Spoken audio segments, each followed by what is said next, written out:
I went back to the doctors several times over the space of about 2 years. I was eventually sent to a neurologist. They gave me migraine meds. I knew something was wrong. I got an MRI scan, which basically gave me the diagnosis of MS. That was, a life sentence to me, a chronic health condition. I would see people walking with sticks and I was thinking, that's going to be me, that's the way that my life is going. I'd kind of resigned myself to the fact that I was probably going to get progressively worse.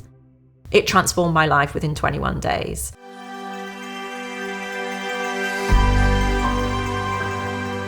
So a little bit about my story. I'm now an RTT therapist, but for over 20 years I worked in big hotshot PR agencies in the city. And even though I was putting on this amazing professional front of this big hotshot PR lady, behind the scenes I was actually dying inside because I was absolutely crippled with anxiety. You would never have known it because I just put on this really brave front of, I'm okay, everything's fine. Anybody asked me if I was okay, I'm fine. All's good, everything's fine. Because I felt like if I admitted that anxiety was part of my life, such a huge part of my life, then I was giving into it and I was weak.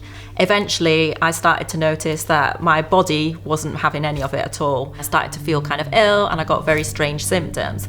I was experiencing weird pins and needles in my legs, chronic brain fog and chronic fatigue, and lots of just really odd, weird symptoms. And after kind of going to the doctors, because obviously I was concerned that there was something going on, and I'd always been a massive overthinker, so thinking the worst as you do and Googling your symptoms, which you should never do. I went to the doctors and they just diagnosed me with migraines because they said, oh, you've got a young baby, that's what it is. It's just because you're sleep deprived. But you know when something's wrong with your body, you know when something's not right.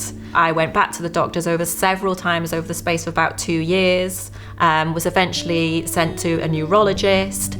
I got an MRI scan and a lumbar puncture, which basically gave me the diagnosis of MS. That was, a life sentence to me, a chronic health condition. And everywhere you look, it's that thing, isn't it? When you focus on a chronic health condition or some sort of health condition that's impacting your life, you see it everywhere and you see the worst case scenarios. So everywhere I was looking as soon as I was diagnosed, I was seeing storylines on TV of people, in wheelchairs getting diagnosed one day and then the next day being in a wheelchair. I was seeing all around me on the internet, everywhere I was looking, there was some sort of thing about MS. When I walked down the street, I would see people walking with sticks and I was thinking, that's going to be me, that's the way that my life is going. One of the things that I found really difficult was that I would really struggle to string a sentence together. So I'd start talking about something and then I would have a complete memory lapse. I just felt like I was different. And that's the whole thing about kind of chronic health conditions as well, is you feel different, whether you show it or whether it's going on behind the scenes. Invisible illnesses as well, I think are very difficult to cope with, because even though you're happy that people can't see what's going on and what you're experiencing, because you'd rather kind of cope with it yourself and not let anyone else see it, it's very hard for other people to kind of understand if they can't see it. So I spent a couple of years just basically identifying myself with MS. I am MS. I woke up every morning, I've got MS. This is what's going to happen to me. I'd already kind of made this little life plan of that. That was it. My life was over. I knew I had to keep going because of my son, but really I'd kind of resigned myself to the fact that I was probably going to get progressively worse. And that's where I was introduced to Marisa, and I suddenly realised that kind of all my life I'd never really felt worthy or enough. And I started to sort of question as to where anxiety had come into my life, how MS had come into my life, because she spoke about how we kind of bring things into our life because of the beliefs that we hold. I decided to have an RTT session myself because I was thinking, why aren't more people using this? This seems like the answer to my prayers, and that's what it was. Because at that point in my life, I decided then that illness wasn't going to be part of it anymore, and that I was going to get myself well, and that I wanted my son to be really proud of me. So I had an RTT session initially around anxiety, and the results were just amazing. Oh my gosh, afterwards I just felt like this huge weight had been lifted off my shoulders. I felt like a different person completely.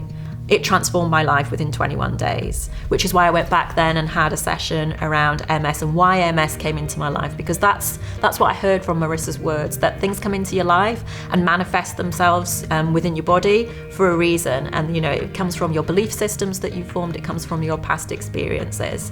And it was that understanding that absolutely gave me the power to set myself free from it. So I went on this whole healing journey from there. It was like it tuned into this part of me that always knew why I brought illness into my life, but also how to get rid of illness as well. And I do genuinely believe that if you can bring and manifest illness into your life, which is genuinely what I think I did, you can also manifest that out of your life. It doesn't have to be part of your life. It comes into your life for a reason, but there's a way of getting out of it. So that's why after I did the session, I had such amazing results. I just thought, why aren't more people using this?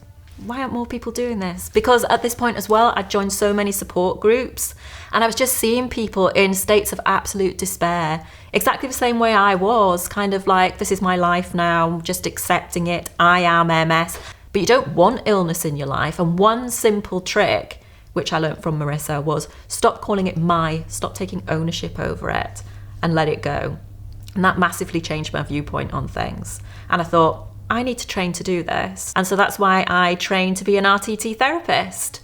After so many years of feeling very reclusive and very anxious and living in my own little bubble, I felt like I was really part of something, because the tutors were so welcoming. You were involved in exercises with other students. Everybody had their own story and we all had this common purpose. We were all there to change other people's lives because in some way we'd changed our own lives, and a lot of us had our lives changed by Marisa, so we knew the power of RTT.